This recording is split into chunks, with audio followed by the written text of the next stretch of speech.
So let's take a bit of time to look at the light reactions and what causes them. So the visible radiation absorbed by pigments is what's going to be our driving force. That's where we're going to get our energy. Sunlight is part of what we call the electromagnetic spectrum. And this spectrum varies from very high energy gamma rays to very low energy radio waves. But the part that we're going to be looking at are this area right in here. It's a very narrow range, actually. This is what we can see. This range goes from 380 nanometers, which is the purple, all the way up to 750 nanometers, which is the red light. And what we find is that the leaves have several pigments in them. And below, on the right side, I have TLC. This is a thin layer chromatography. And what they've done is they've taken the different pigments and separated them out so that we can see them individually. And we have chlorophyll A, which absorbs in the blue, violet, and red. And you see it here. And then we have chlorophyll B, which is this lighter green color. The carotenoids are the other colors that we see. They absorb and dissipate excess light energy that might damage the chlorophyll or might interact with oxygen. So the carotene here, what we find in carrots, and the xanthils down here, these yellow pigments, are also part of the carotenoids. These colors are responsible for the fall leaf colors that you see. They're also found in carrots and play a photoprotective role in our eyes.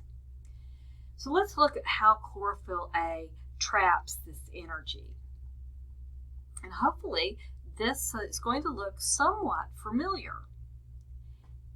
To me, it looks a lot like the electron transport chain that we had in cellular respiration. But this is going to be different. It's in a chloroplast, and we're making chemical energy, not burning chemical energy. So the whole thing starts when light comes in and hits this chlorophyll right here. It manages to excite an electron. It raises its energy. Normally, that electron would just lose its energy as heat, which is why you get warm in the sun, right? But in the leaf, the energy is used to split water. So water is here, and it splits into oxygen and protons.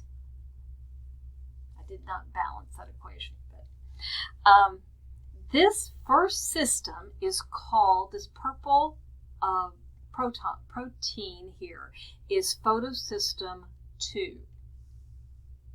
Now I know we started with photosystem 2. The other one's going to be photosystem 1, and photosystem 1 is going to come second.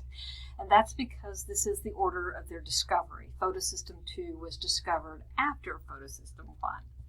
So light hits photosystem 1, it excites an electron, water is split. Then the electron is,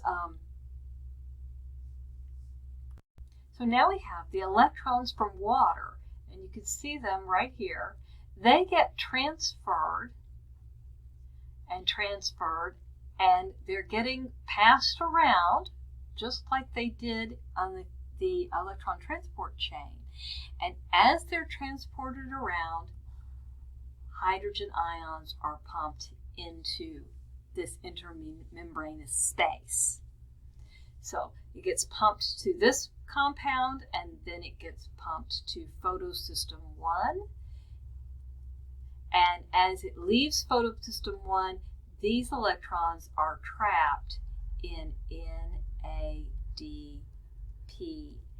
That does not look like an A, but it is. Okay, So NADP has the electrons added to it, and it becomes the high energy molecule NADPH, which we can use to build things.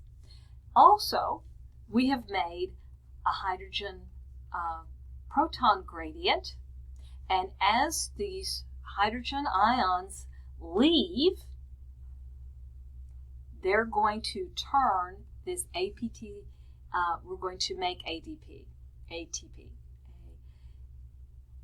ADP plus phosphorus is going to make ATP. So we've done two things. We've used light energy, is actually used at both of these steps. Light energy comes in and we've split water. The two electrons then are used to pump protons into a membranous space. We use those protons then to make ATP.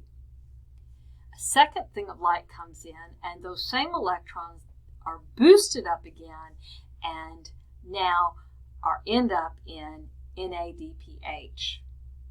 Okay, so we have made NADPH and ATP from light. We start with light and we make these two high energy molecules. And that's the whole point of the light cycle.